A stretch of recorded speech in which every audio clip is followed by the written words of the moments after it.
নমস্কার শ্রোতা বন্ধুরা, শুরু করছি সাপ্তাহিক বিজ্ঞান পত্রিকা অন্বেষা।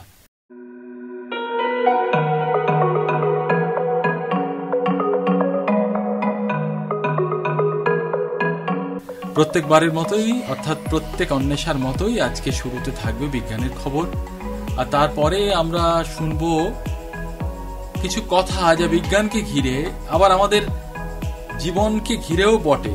অর্থাৎ আমরা বিজ্ঞান পড়ে জীবনে কি করতে পারি, জীবিকা অর্জন কিভাবে করতে পারি সেই নিয়ে আমরা কথা বলবো অধ্যাপক অরিন্দম রানার সঙ্গে। তবে তার আগে বিজ্ঞানের টুকরো খবর। বায়ু দূষণ নিয়ে গোটা দেশের 10টি শহরে 2008 সাল থেকে 2019 সাল পর্যন্ত সমীক্ষা চালায় সাস্টেনেবল ফিউচার্স কোলাবোরেটিভ, অশোকা বিশ্ববিদ্যালয়, centre for chronic disease control, সুইডেনের ক্যারোলিনস্কা ইনস্টিটিউট এবং আমেরিকার হার্ভার্ড ও বোস্টন বিশ্ববিদ্যালয়ের গবেষকেরা। গবেষণায় প্রকাশ, প্রতি বছর ওই 10টি শহরে কম করে 33,000 মানুষ বায়ু দূষণের কারণে মারা যাচ্ছে। এই শহরগুলি হল আহমেদাবাদ, বেঙ্গালুরু, চেন্নাই, দিল্লি, হায়দ্রাবাদ, কলকাতা, মুম্বাই, পুনে, সিমলা, বারাণসী। বায়ু দূষণে মৃত্যুর তালিকায় শীর্ষে রয়েছে দিল্লি, বছরে 22,000। কলকাতায় বছরে বায়ু দূষণের কারণে মৃতের সংখ্যা 4,700, দিনে গড়ে 13। বায়ু দূষণে বছরে সবচেয়ে কম মৃত্যু হয় সিমলায়, মাত্র 59 জন। গবেষকেরা জানাচ্ছেন, ওই সব শহরে বাতাসে ভাসমান সূক্ষ্ম কণা PM 2.5 এর মাত্রা শহর মাত্রার তুলনায় অনেক অনেক বেশি। এই সংক্রান্ত গবেষণাপত্রটি বেরিয়েছে ল্যান্সেট প্ল্যানেটারি হেলথে। এদিকে স্টেট গ্লোবাল এয়ার 2024 এর রিপোর্টে প্রকাশ, ভারতে 2011 সালে 5 বছরের নিচে বয়স এমন 1,69,000 শিশুর মৃত্যু হয়েছে বায়ু দূষণজনিত অসুস্থতায়।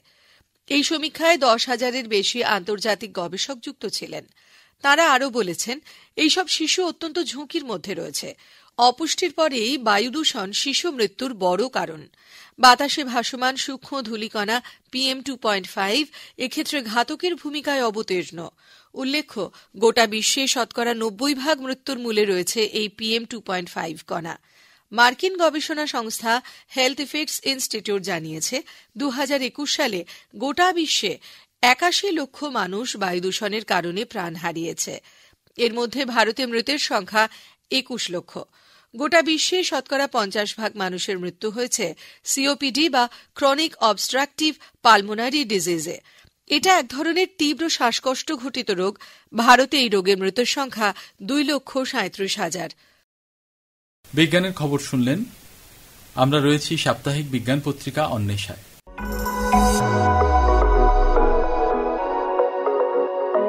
আজকে আমাদের অতিথি কলকাতা সিটি কলেজের রসায়নের অধ্যাপক অরিন্দম রানা।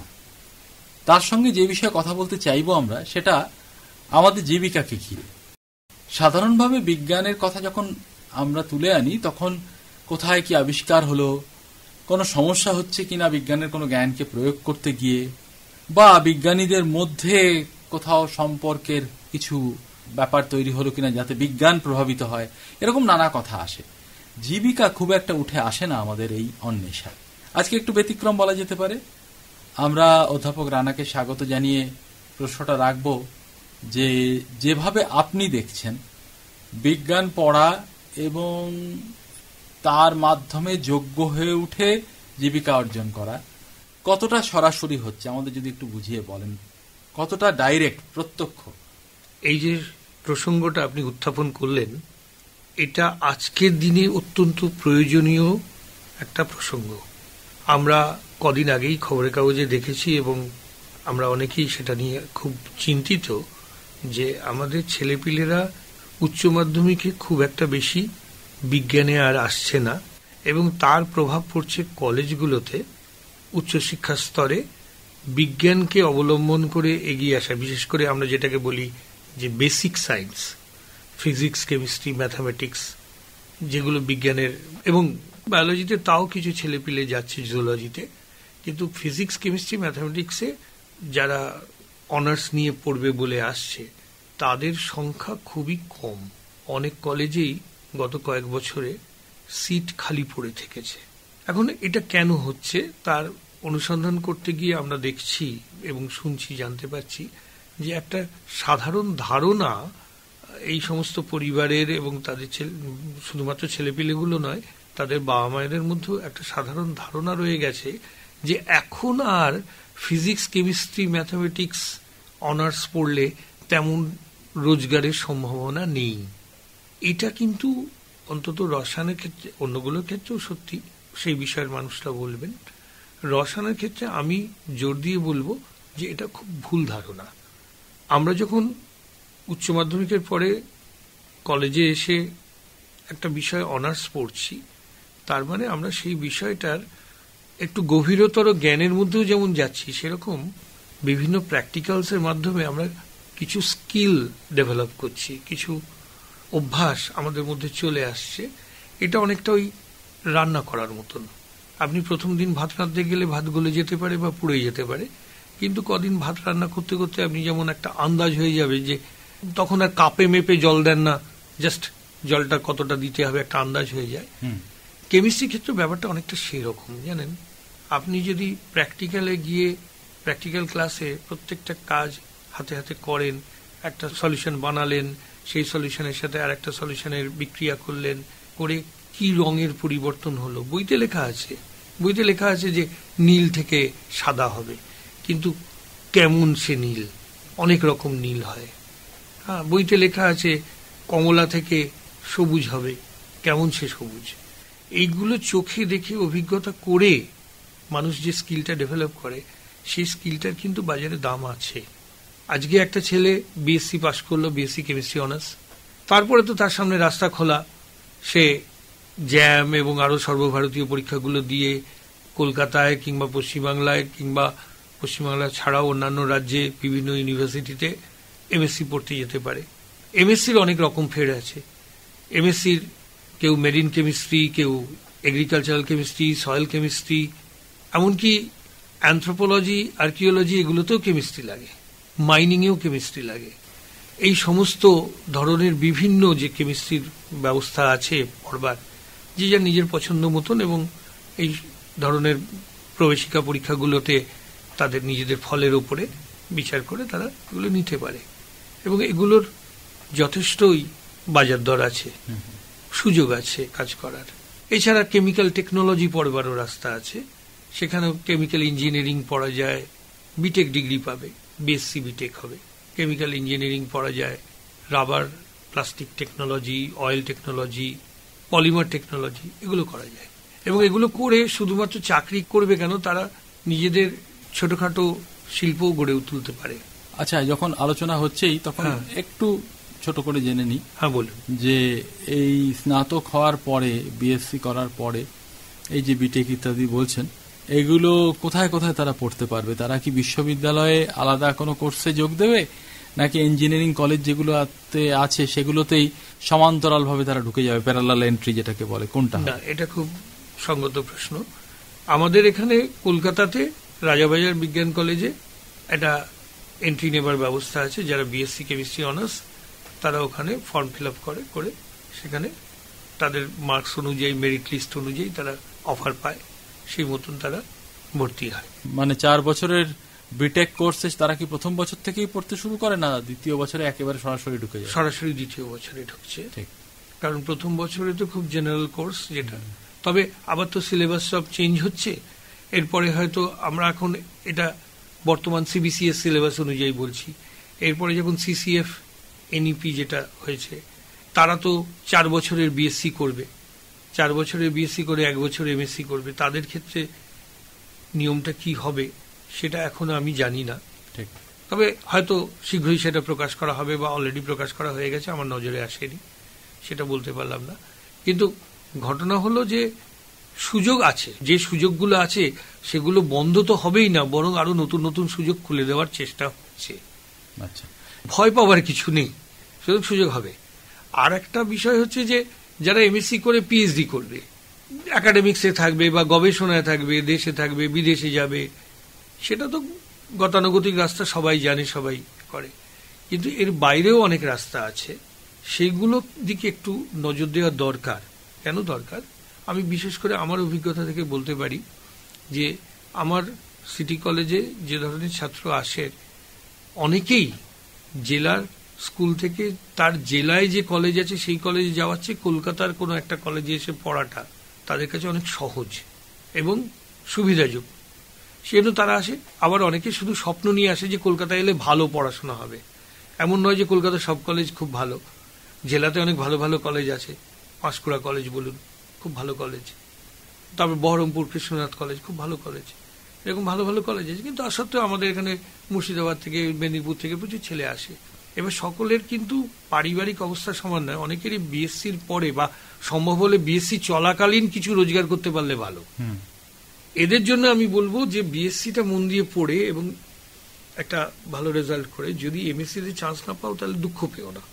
ঠিক এই জায়গাটাই আমরা আরো বেশি করে আঁকড়ে ধরতে চাইছি।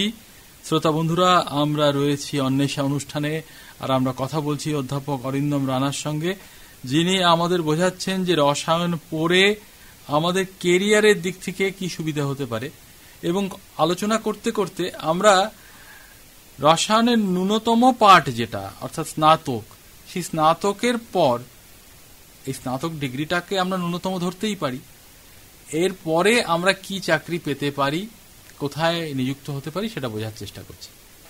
সেটাই একটা রাস্তা তো অবশ্যই একজন গ্র্যাজুয়েট হলো মানে স্নাতক হলো, তারপরে সে স্নাতকোত্তর পড়ার পিছনে সময় দিতে পারলো না বা তার রেজাল্টও সেরকম হয়তো হলো না, কিন্তু তার জন্য তো সমস্ত সরকারি চাকরিগুলোর দরজা খোলাই আছে। হ্যাঁ, বহু ছেলে পিলে আছে যারা ইনকাম ট্যাক্সে চাকরি করে, এলআইসিতে চাকরি করে, এরকম আছে। এবং সর্বভারতীয় অন্যান্য পরীক্ষাগুলো যেগুলো সিভিল সার্ভিসের পরীক্ষা, সেগুলো গ্র্যাজুয়েশনটা হচ্ছে বেঞ্চমার্ক, তারপরে সেগুলোতে অ্যাপ্লাই করতেই পারে।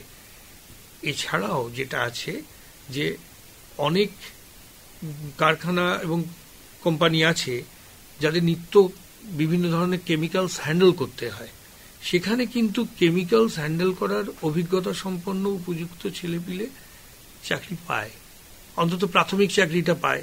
কারণ বিএসসি পরে তো আমাদের এখানে কোথাও ক্যাম্পাসিং হয় না, তো প্রাথমিক চাকরিটা পেয়ে তারপরে সেখানে 1 বছর 2 বছর কাজ করলো, সেখানে বিভিন্ন ধরনের যন্ত্র আছে, সেই যন্ত্রগুলো চালাতে শিখলো এবং সেই যন্ত্রগুলোতে কিভাবে কোন কেমিক্যাল কিরম ভাবে দিতে হয় সেগুলো জানলো। সেই জানাটা ধরে নেওয়া যেতে পারে এটাও এক ধরনের ট্রেনিং, যে ট্রেনিংটা তাকে কলেজ ইউনিভার্সিটি দিতে পারলো না বা স্কোপ নেই। বিএসসি সিলেবাসের ভেতরে, কারিকুলামের ভেতরে এইচপিএলসি চালানো বা জিসি চালানো এ ধরনের স্কোপ নেই, কিন্তু সে ওই কারখানাগুলোতে বা সেই কোম্পানিগুলোতে গিয়ে সেটা অভিজ্ঞতাগুলো পাবে এবং সেই অভিজ্ঞতাকে পুঁজি করে তারপরে সে ওই কোম্পানিতে 2 বছর কাজ করার অভিজ্ঞতার সার্টিফিকেট নিয়ে রাজ্যের বাইরেও আরো অনেক কোম্পানি আছে, সেখানে আস্তে আস্তে নিজেকে উন্নত করতে পারবে। কিন্তু অন্তত লড়াইটা করবার জন্য যে দরজাটা খোলা দরকার, সেই দরজাটা খোলাটা হয়ে যায়। আচ্ছা, এই কথা যখন বলছেন আপনি, তখন আমরা ধরে নিতেই পারি যে আপনি নিজের অভিজ্ঞতা থেকেই বলছেন। আপনি দেখেছেন নিজের হোক বা আমার ছাত্রদের, অন্য কলেজের ছাত্রছাত্রীদের এরকম কাজে আপনি নিযুক্ত হতে দেখেছেন? হ্যাঁ, দেখেছি। তারা কি ধরনের কাজ করেন এই ক্ষেত্রে? ধরুন, আমার কয়েকটি ছাত্র আছে যারা এই কল্যাণীতে অনেকগুলো কেমিক্যাল কারখানা আছে সেখানে কাজ করে। আমার কয়েকটি ছাত্রছাত্রী আছে যারা এই কলকাতাতেই এই মহেশতলার ওখানে একটা ফার্মাসিউটিক্যাল কোম্পানিতে তারা কাজ করে। কেউ কেউ আছে বিভিন্ন রং, আমি কোম্পানিগুলোর নাম বলছি না সঙ্গত কারণে, কিন্তু বিভিন্ন রঙের কারখানা, যারা মানে যেরকম হয় না, মানে আমরা জানি, অনেকেই জানি যে বাটা কোম্পানির জুতো সবটাই বাটাতে তৈরি হয় না, অন্যান্য আউটসোর্সিং করা থাকে, সেরকম অনেক বড় বড় কারখানা অনেক ছোট ছোট কারখানাকে আউটসোর্স করে। তারা ওই প্রাইমারি মেটেরিয়াল, বেসিক মেটেরিয়াল এগুলো তৈরি করে তাদের কাছে দেয়। এবার এই তৈরি করবার জন্য কেমিস্ট দরকার, ঠিকঠাক হলো কিনা কোয়ালিটি সেটা চেক করবার জন্য কেমিস্ট দরকার। এবং কেমিস্ট্রি এমন একটা বিষয় যেটা আমাদের জীবনের প্রতিটা স্তরে অঙ্গাঙ্গিভাবে জড়িত। এমনকি সরকারি যে ফুড অ্যান্ড সেফটি বা আবগারি দপ্তর, এইসব দপ্তরেও কিন্তু বেসিক কেমিক্যাল রিয়াকশনস দিয়ে কোথাও খাদ্যে ভেজাল আছে কিনা বা মদে ভেজাল আছে কিনা এগুলো চেক করার জন্য এমএসসি পাস লোকের দরকার হয় না, বিএসসি পাস ছেলেমেয়েরাই এই কাজগুলো করতে পারে। এবং আপনি বললেন যে এই যে কাজের মাধ্যমে অভিজ্ঞতা অর্জন, হাতে কলমে নেড়ে চেড়ে সে দেখলো সত্যি সত্যি একটা রাসায়নিক যৌগের রং কিভাবে পাল্টে গিয়ে অন্য কিছু হয়ে যায়, বা একটা রিয়েজেন্ট যোগ করার পর তাতে কি পরিবর্তন আসে, সেই অভিজ্ঞতাটা সে সঞ্চয় করলো। বা ধরা যাক কোনো ওয়েল্ডিং এর কারখানাতেও কোনো রং সেখানে লাগাতে হবে শেষমেশ, সে কোন ধরনের রং যেভাবেই হোক না কেন সে হাতে কলমে জ্ঞানটা অর্জন করলো। এবার তার একটা দাম তৈরি হলো, এই অভিজ্ঞতার একটা দাম নিশ্চয়ই তৈরি হচ্ছে। তাহলে পরবর্তীকালে সে নিশ্চয়ই এই ধরনের কোম্পানিতে অন্য কোথাও যেতে পারে। অবশ্যই। কিন্তু মাইন্ডসেটটা মনের দিক থেকে এটা হচ্ছে যে আমি প্রথম দিনেই 1 লাখ টাকা মাইনের চাকরি পাবো না বিএসসি পাস করে। আমার প্রয়োজন থাকতে পারে, আমার 30,000 টাকা প্রয়োজন মাসে হলে ভালো হয়, কিন্তু প্রথমেই আমাকে সেই চাকরিটা দেবে কে? সুতরাং আমাকে মাইন্ডসেট এটা করতে হবে যে আমার কাছে শুধু বিএসসি ডিগ্রি আছে, কলেজের প্র্যাকটিক্যাল করার অভিজ্ঞতা আছে, এবার আমাকে ছোটখাটো কোম্পানি যারা 20-25 হাজার টাকা মাইনে দেবে তাদের কাছে গিয়ে আমাকে কাজটা শিখতে হবে। 2 বছর কাজটা শিখতে হবে। এই 2 বছর কিন্তু মনে করি যে যেমন একটা ছেলে বিএসসি পাস করার পরে এমএসসি 2 বছর করে তবে তো সে পিএইচডিতে জয়েন করতে পারে। আরেকটা হচ্ছে যে যেহেতু বিএসসির পরে কোনো ক্যাম্পাসিং হয় না, কিন্তু একটা ছেলে যদি বিএসসি পাস করে এরকম ছোট ছোট কোম্পানিগুলোতে কাজ করে, তখন তো তার অন্যান্য কোম্পানির সাথে যোগাযোগ বা ওই জগৎটা কেমন সেটা সম্পর্কে একটা ধারণা হবে। সেই ধারণা থেকে সে ওই জগতের আরো অন্যান্য যোগাযোগ নিজেই গড়ে তুলে নিজে কিছু করতে পারে। আবার ওই অভিজ্ঞতা থেকে সে যেমন অন্য জায়গায় চাকরি, সেরকমই কিছু পুঁজি জোগাড় করে নিজেও ওরকম একটা প্রতিষ্ঠান তৈরি করে ফেলতে পারে। কেমন?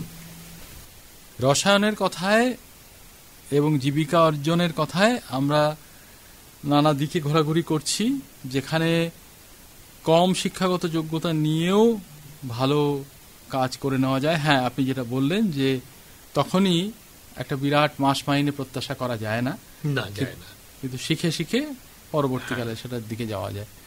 আরেকটা যেটা বলছেন সেটা অবশ্যই এই স্বল্প সময়ের মধ্যে আমরা শেষ করতে পারবো না, তবু জিজ্ঞাসা করি যে একজন ছাত্র বা ছাত্রী যখন এই অভিজ্ঞতাটা অর্জন করছে তখন তার মনে হলো যে আমি এবারে একটু এমএসসি করতে পারলে ভালো হয়, করতেই পারে। হ্যাঁ, কোনো অসুবিধা এই জায়গাটা কি ঘটছে বা এই জায়গাটা এখনো ঘটছে না। তবে আমার মনে হয় যে এনইপি স্ট্রাকচারটা যেরকম করেছে, যে নতুন সিলেবাসের যে স্ট্রাকচারটা করেছে, এটা অনেকটা ওই বিদেশি ইউনিভার্সিটিগুলোর মতনই একটা স্ট্রাকচার হয়েছে। কারণ বিএসসিতে এখন এক্সিট পয়েন্ট রাখা আছে, 2 সেমেস্টার করে কেউ সার্টিফিকেট নিয়ে এক্সিট করতে পারে, আবার রেজিস্ট্রেশনের 7 বছরের মধ্যে সে ফিরে এসে বাকিটা করতে পারে। আচ্ছা, সেরকম 4টে সেমেস্টার করে কেউ বেরোতে পারে, 6টা সেমেস্টার করে কেউ বেরিয়ে যেতে পারে, আর 8টা সেমেস্টার করলে সে পুরো অনার্স ডিগ্রি নিয়ে বেরোলো। এটা হচ্ছে এই নতুন এনইপির, মানে একদিক থেকে এটা ওই ওপেন ইউনিভার্সিটির মতো, ওপেনের মতো। এবার এটা যদি হয় তাহলে তো আমার স্পষ্ট ধারণা যে এরা যখন আস্তে আস্তে, মানে সবে তো ফার্স্ট ইয়ার শেষ হলো, এরা যখন আস্তে আস্তে 3rd ইয়ার বা 4th ইয়ারের দিকে যাবে, তখন এমএসসি তেও নিশ্চয়ই এই ব্যবস্থা হবে। এখনই অলরেডি এই স্ট্রাকচারের ব্যবস্থা করে দেওয়া হয়েছে যে 4 বছর বিএসসি করছে সে 1 বছর এমএসসি করবে, যে 3 বছর বিএসসি করছে সে 2 বছর এমএসসি করবে। তাহলে এরপরে যখন এটা আরো একটু এগোবে, আরো সেরকম বাজারে এরকম চাহিদা তৈরি হবে, তখন এমনও দেখা যাবে যে কেউ বিএসসি করতে করতে বিএসসিটা জাস্ট কমপ্লিট করে সে 2 বছর বা 3 বছর কোথাও একটা চাকরি করলো, তারপরে আবার তার মনে হলো যে এমএসসি ডিগ্রিটা করি, সে করলো। এই সুযোগ নিশ্চয়ই দেয়া হবে। আচ্ছা, সারা পৃথিবীতে যখন হচ্ছে, আমাদের দেশেই বা হবে না কেন বলুন তো? আপনি শুরুর দিকেই বলেছেন যে এমএসসিতে গিয়ে বা এমটেকে গিয়ে কে কোন শাখা বেছে নেবেন সেটা তো তার যোগ্যতা, প্রবেশিকা পরীক্ষার ফলাফল এবং আগ্রহের উপর নির্ভর করবে। তবু এক আধটা শাখার কথা যদি বলেন যেখানে দেখা যাচ্ছে যে চাকরির সম্ভাবনাটা বেশি, বা গবেষণাটাও যদি সম্ভব হয়, সেই গবেষণাটাও যথেষ্ট পরিমাণে ভালো অর্থ দেয়, সে গবেষণা। এখন তো গবেষণাতে যদি কেউ নেট পাস করে ঢোকে, সে তো ভালোই, এটা মানে অন্তত নিজেকে সাপোর্ট করার মতন একটা টাকা মাস গেলে স্টাইপেন্ড হিসেবে পাবে। হ্যাঁ, সেই জন্য এরকম অনেকগুলোই রাস্তা আছে। ধরুন, শুধু যে পিওর কেমিস্ট্রিতে এমএসসি করতে হবে এমন নয়, অ্যাপ্লাইড কেমিস্ট্রি অনেকগুলো ভাগ আছে, যেরকম গোড়ার দিকে বোধহয় একটু বললাম, chemical engineering, rubber technology, plastic, polymer, oil, paint, এগুলো সমস্ত যেমন আছে সেরকমই জুট টেকনোলজি আছে, সয়েল, সেরকম মেরিন কেমিস্ট্রি, এগুলোরও অনেক জায়গা রয়েছে। তার সাথে বায়োকেমিস্ট্রি তো আছেই। এবার আমাদের ক্যালকাটা ইউনিভার্সিটির ব্যবস্থা আছে, এন্ট্রান্স পরীক্ষা দিয়ে ঢুকতে হয় মলিকুলার বায়োলজি অ্যান্ড জেনেটিক্স, সুতরাং সেখানেও কিন্তু কেমিস্ট্রির একটা সুযোগ রয়েছে। আর যদি কোনো ছাত্র বা ছাত্রী এরকম মনে করে আমার এই কেমিস্ট্রির নলেজ যেটা অ্যাকোয়ার করলাম সেটা আমি স্বতন্ত্রভাবে নিজে কিছু করব, সেই সুযোগও তো সবসময়ই রয়েছে। সেখানেও একটা শিল্প গড়ার প্রসঙ্গ আসছে।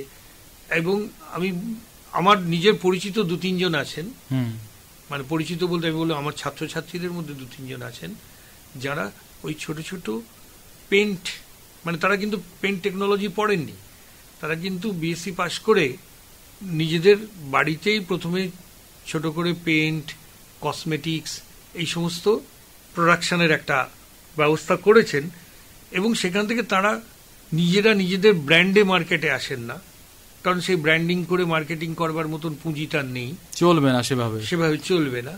কিন্তু চালু ব্র্যান্ডের সাথে তারা একটা আন্ডারস্ট্যান্ডিং করেছেন, করে তারা তাদের প্রোডাক্টগুলো সেই চালু ব্র্যান্ডকে সাপ্লাই দেন। 3 জন আমার ছাত্র আছে যারা বেশ বড় 2টো কোম্পানিতে বেসিক কেমিক্যালস সাপ্লাই দেয়। এবং আরেকটা জিনিস, সেটাও মানে খুবই মানে একদম নমিনাল লেভেলে দেখা যেতে পারে, একদম বেসিক লেভেলে দেখা যেতে পারে, সেটা হচ্ছে যে একটা কলেজে এখন স্টাফ কমে গেছে। প্রত্যেকটা কলেজে এখন একটা কেমিস্ট্রি মাস পড়তে গেলে 6 জন মাস্টারমশাই বেশি পাওয়া যাবে না। ট্রেন্ড ল্যাব স্টাফ পাওয়াটা খুব কঠিন ব্যাপার হয়ে যাচ্ছে। সেক্ষেত্রে অনেক সলিউশন আমাদের ডেফিনিট কনসেন্ট্রেশনে বানাতে হয়, অনেক কিছু আমাদের কম কোয়ান্টিটি লাগে। আমি কয়েকজনকে দেখিয়েছি এবং জানি তারা আমাদের কলেজেও সাপ্লাই দেয়। তারা ওই বাজার থেকে বাল্ক কিনে, মানে বাজারে যেরকম বড় কৌটো পাওয়া যায়, মনে করুন 500 গ্রাম পাওয়া যায়, আমার 500 গ্রামের একটা কৌটো খুলে হয়তো 2 বার প্র্যাকটিক্যালে ব্যবহার হবে, তারপরে 1 বছর পরে থাকার পরে সেটা নষ্ট হয়ে যাবে, ওয়েস্টেজ অফ মানি। তারা কি করছে, তারা বড় কোম্পানি বড় কৌটো ছাড়া বেচবে না, 500 গ্রামের কৌটো ছাড়া বেচবে না, তারা ওখান থেকে নিয়ে 50 গ্রামের ছোট ছোট কৌটো করে বিভিন্ন কলেজগুলোকে বেছে দিচ্ছে। এবার তাহলে কি হচ্ছে, আমার ওই 50 গ্রামেরটা আমি কিনছি, আমার পয়সাও কম যাচ্ছে, আর 50 গ্রামটা আমি ওয়ান টাইম ইউজ করলাম, যেটুকু ওয়েস্টেজ হলো ওয়েস্টেজ খুব কম হবে। এইভাবে কিছু কিছু সলিউশন এখন রেডি সলিউশন পাওয়া যাচ্ছে, যেহেতু বানানো যাচ্ছে না, বানানো সম্ভব হচ্ছে না লোকের অভাবে, রেডি সলিউশন বানানো যাচ্ছে, কিনতে পাওয়া যাচ্ছে। আমরা ধরুন আমরা নিজেরা যখন ছাত্র ছিলাম তখন ফেনফথ্যালিন সলিড কিনে মাস্টারমশাইরা বা ল্যাব স্টাফরা আমাদের ফেনফথ্যালিন সলিউশন বানিয়ে দিতেন অ্যালকোহল দিয়ে। এখন আপনি বোতলে পাবেন 100 মিলিলিটার 50 মিলিলিটার ফেনফথ্যালিন সলিউশন, 0.1% বা 1% এরকম পাওয়া যায়। রসায়ন এমন একটা শাখা বিজ্ঞানের যেটা পড়লে বোধহয় এইভাবে প্রয়োগ করা সম্ভব। হ্যাঁ, আগ্রহের উপর নির্ভর করবে যে সে কিভাবে প্রয়োগ করবে, যেটা হয়তো গণিতে এভাবে না হতে পারে সরাসরি, আমি বলতে পারবো না গণিত সম্পর্কে আমার অতটা ধারণা, বা পদার্থবিজ্ঞানে সরাসরি, কেননা রঙের কারখানা যে পরিমাণে আছে সেই পরিমাণে পদার্থবিজ্ঞানের সঙ্গে সম্পৃক্ত কারখানা খুঁজে পাওয়া কঠিন হবে। সেখানে ইঞ্জিনিয়াররা হয়তো মেকানিক্যাল ইঞ্জিনিয়াররা গিয়ে আগেই বসে আছেন। হ্যাঁ, তো যাই হোক, ব্যাপারটা এক এক দিক থেকে দেখলে তার ব্যাখ্যা এক এক রকম, ইন্টারপ্রিটেশন একরকম। আমরা যেটুকু বুঝতে চাইছি আজকে আপনার কাছ থেকে অনেকটা দিশা পেলাম যে একদিক থেকে পরপর ধাপে ধাপে পড়াশোনা করে গিয়ে সে একটা ডক্টরেট ডিগ্রি অর্জন করছে, তারপরে পড়াতে যাচ্ছে বা গবেষণা করছে বা দুটোই করছে, এরকম যেমন একটা হতে পারে। পাশাপাশি বিএসসি করে অর্থাৎ স্নাতক হয়ে সে ছোট কারখানায় নিজেকে যুক্ত করছে, অর্থ মোটামুটি একটা পাচ্ছে মাসিক হিসাবে, কিন্তু অভিজ্ঞতা অর্জন করছে, যে অভিজ্ঞতা তাকে পরবর্তীকালে আরো ভালো কোম্পানিতে বা আরো ভালো পদে নিয়ে যেতে পারে। এবং এরকম অভিজ্ঞতার কোনো বিকল্প নেই, যেই আসুন না কেন, যত ডিগ্রি নিয়ে এরকম অভিজ্ঞতা। আরেকটা কি ব্যাপার বলুন তো, যে ইউ নিড অ্যান ইঞ্জিনিয়ার, মানে আপনার একজন ইঞ্জিনিয়ারকে প্রয়োজন যখন আপনি অনেক বড় স্কেলে ব্যাপারটাকে করতে চাইছেন। কিন্তু ছোট স্কেলেও করা যায়, এবং ছোট স্কেলে করলে তারও একটা বাজার থাকে। সেইটার জন্য বললাম মাইন্ডসেট, জীবনে কখন আপনি কি সিদ্ধান্ত নেবেন সেটাই তো জীবন। ঠিক। এছাড়াও আরেকটা জিনিস আপনি উল্লেখ করে গিয়েছেন যে রসায়ন থেকে জীববিজ্ঞানে যাওয়ার ঝোঁকটাও খুব একটা কম নয় না, এবং সেটা দীর্ঘদিন ধরে চলছে, দীর্ঘদিন ধরেই আছে। হ্যাঁ, মানে রসায়ন থেকে আণবিক জীববিজ্ঞান হ্যাঁ, বা জীব রসায়ন এগুলোর দিকে যাওয়া যেতে। এমনকি এখন আপনি আর্কিওলজিক্যাল সায়েন্সেও কেমিস্ট্রি আছে, অ্যানথ্রোপোলজিক্যাল সায়েন্সেও কেমিস্ট্রির জায়গা রয়েছে। কারণ আপনি মনে করুন একটা আর্কিওলজিতে আপনি কোথাও গিয়ে একটা ফসিল খুঁজে পেলেন, এবার সেইটা তো বিভিন্ন রকম কেমিক্যাল টেস্ট করতে হবে, বা ফসিলেরও দরকার নেই, একটা মাটির পাত্রের টুকরো পেলেন, সেটারও তো কেমিক্যাল টেস্ট করতে হবে, তাই না? ঠিক। সুতরাং তাদেরও কেমিস্ট্রি শিখতে হয়, বা সেখানেও ট্রেন্ড অ্যান্ড স্কিল্ড কেমিস্ট প্রয়োজন। শ্রোতা বন্ধুরা, এই সাক্ষাৎকার শুরুর আগেই আমরা বলেছিলাম যে আজকে বিজ্ঞানের কথা বলবো, কিন্তু সেই অর্থে বিজ্ঞানের যে ওই খুঁটিনাটি তথ্য ইত্যাদি দেওয়া সেরকম করব না। আমরা বুঝতে চাইব বিজ্ঞানের একটা শাখায় পড়াশোনা করে জীবিকা অর্জন কতটা সহজ বা কঠিন হতে পারে, কতগুলো অভিমুখ তৈরি হতে পারে। আজকে অধ্যাপক অরিন্দম রানা, কলকাতা সিটি কলেজের অধ্যাপক, তিনি রসায়ন পড়ান, বহুদিন ধরে বহু ছাত্রছাত্রীকে পড়িয়েছেন। তিনি আজকে একটা মোটামুটি ধারণা দিলেন। হ্যাঁ, এরপরেও বহু প্রশ্ন থেকে যায়, সে প্রশ্ন আপনাদের কাছ থেকে আসতে পারে। আমরা আবার এরকম কিছু একটা করতে পারি, এরকম একটা সাক্ষাৎকার বা বাইরে থেকে নিয়ে আসা সাক্ষাৎকার আপনাদের শোনাতে পারি, সেইটার দিকে তাকিয়ে থাকবো। অধ্যাপক রানাকে ধন্যবাদ জানিয়ে শেষ করছি আজকের অনুষ্ঠান। মিলিত হব আবার পরবর্তী অন্বেষায় আগামী বৃহস্পতিবার। নমস্কার।